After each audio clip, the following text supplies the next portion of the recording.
Hey, Sandy, did you get the wedding invitation in the mail? Oh, yeah, I did. I went ahead and put it in your room. Thanks. Whose wedding is it? A friend from back in middle school, who I thought I would go since you went to the trouble of sending me an invitation. That's nice. I don't remember ever hearing about this friend before, though.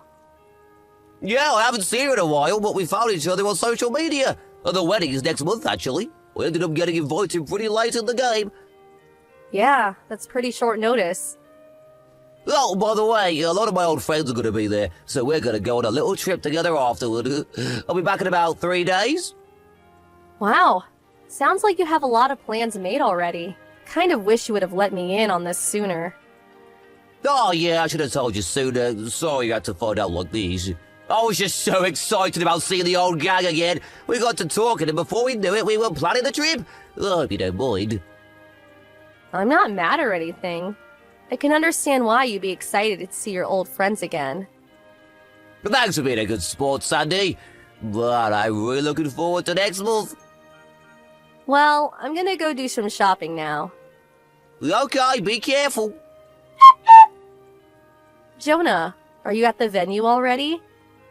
Yeah, I was just relaxing in the hotel. They reserved an incredible hotel for the ceremony. There's a hot spring, and my room has a great view. This place is awesome!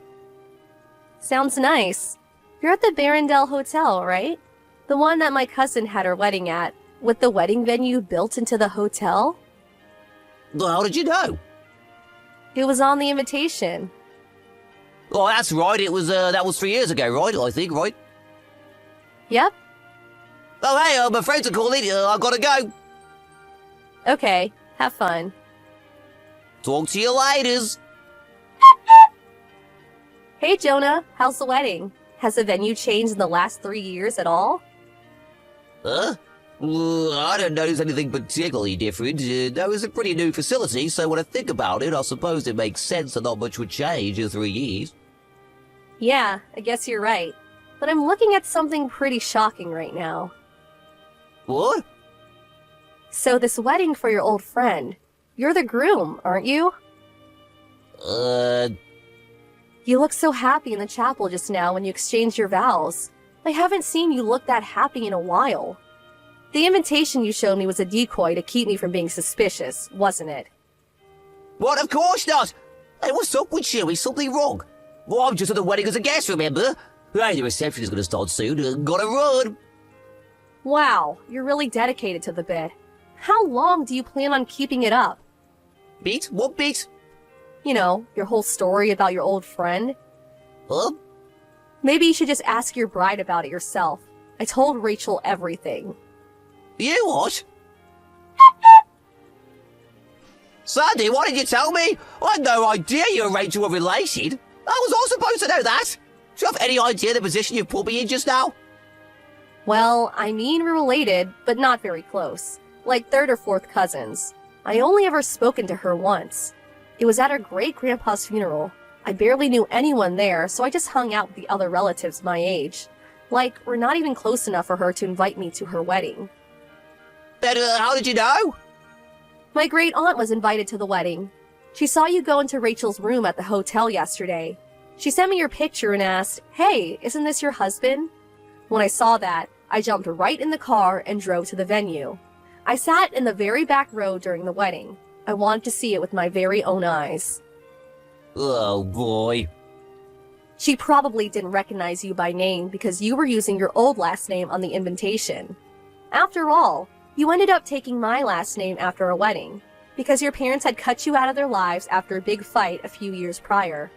You did a good job covering your tracks. I don't think anyone else caught on to you before the wedding. You told your little sob story about your fight with your parents to get her not to invite them to the wedding. And the only other guests from your side of the family were the actors you paid to be there. Yes, I know about that too. You're my husband, Jonah. You're a married man. So, I don't want to hear you complain about the position you're in, seeing as how much you lied to Rachel. I didn't mean to. So, mind telling me how this all happened? Since you're still married to me, you can't get legally married to Rachel. You understand that, don't you? I never meant for things to go this far with Rachel. I was only fooling around. Well, I can't hit it off with her parents while we were dating. Rachel started calling me her fiancé, and well, here we are.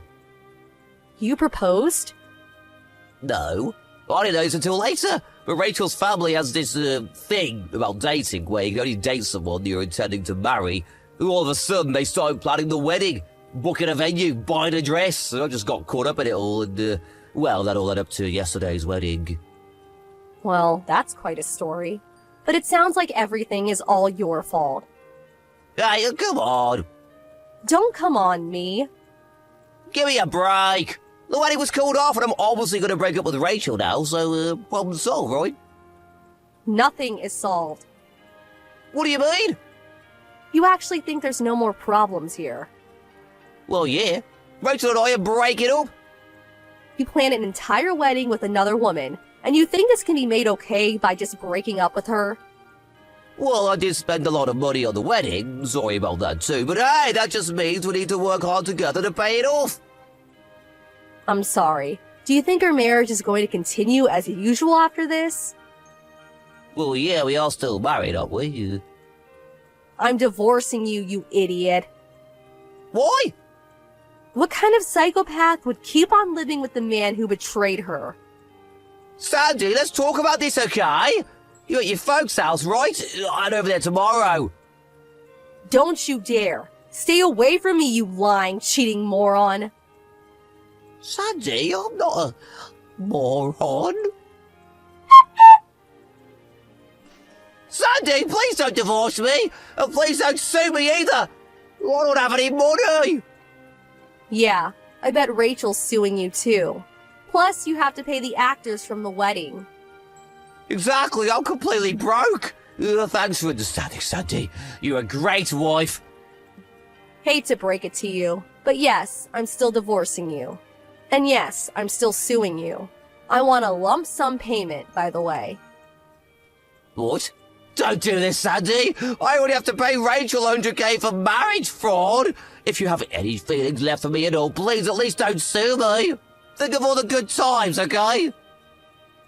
I have no feelings left for you, at all. That all went out the window when I found out you were cheating on me. Oh. Plus, I can't get the mental image of your dopey smile when you said "I do" the other day out of my head. But let's be real here.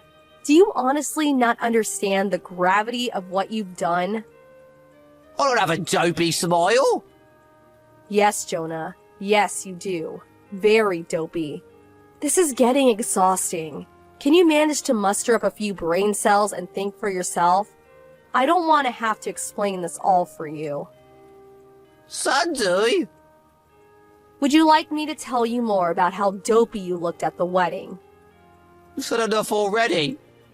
I took a hilarious picture. I might post it on social media. Sandy, I'm your husband. Not for long, you're not. Sandy! By the way, your parents messaged me the other day. What did they say? Rachel contacted them to see if there was anything else you were lying to her about. They had no idea you were married to me, or that you were marrying Rachel. They were pretty shocked. Well, I never told them, so... Also, if you cooperate with the divorce and move back in with them, they can get you a job and support you financially for a while. Really? Generous, aren't they? You'd better be good to them, got it? Yeah, I got it. Thanks, Sandy. Don't mention it.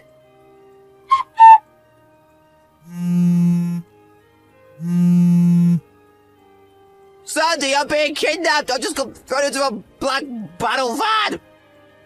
Huh? I went to my parents' house yesterday. I thought I was going to be able to live with them. They said they were going to get me a job with company housing, but they didn't say it'll be this company. What company is it? They've got a real bad reputation around here. I don't know if I'm ever going to make it out of here alive. Don't you think you're being a bit overly dramatic?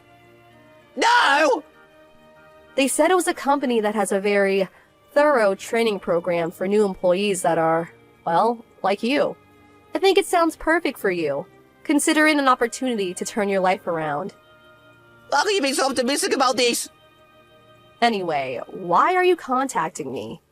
Well, You paid the lawsuit judgment. Our divorce is finalized, as far as I can see. I don't have any reason to speak to you ever again. but Sandoy! Goodbye, Jonah. Sandoy, wait! Enjoy your car ride. When my husband said he got cut off from his family, it seems like he meant that he couldn't handle their strict parenting style and ran away from home. I don't really know enough to say who was in the wrong, but anyway, Jonah started his work and re-education program at his new company. He's having a bit of difficult time adjusting to his new environment. I know because the other day, he called me from a public phone saying, "Please help me." What a loser. I just said, "You're pathetic," and hung up the phone. He tried calling Rachel too, but she gave him the exact same response. After a few days of crying himself to sleep every night, Jonah seems like he might just be on the path to becoming a semi-decent human being.